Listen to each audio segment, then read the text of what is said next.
పంచుకుంటా పాల బుగ్గలోని మొగ్గలన్నీ ఇచ్చుకుంటా జాబిల్లి జంట జాగారమంట చీరకున్న సిగ్గులన్నీ దోచుకుంటా నీకు బిర్రు పట్టు రెక్కలెట్టి చూసుకుంటా శ్రీ కంచి పట్టు స్త్రీ కన్ను కొట్టు గులాబీల తోటలో కులాసాలు పండని పెదాలమ్మ పేటలో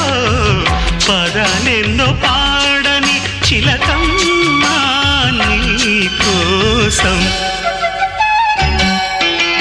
చందమామ కన్ను కొట్టేసింది వేళ సిగ్గుంబల్లె పూలు పెట్టి చీకటేళ మంచి కాడుంది రారా పంచ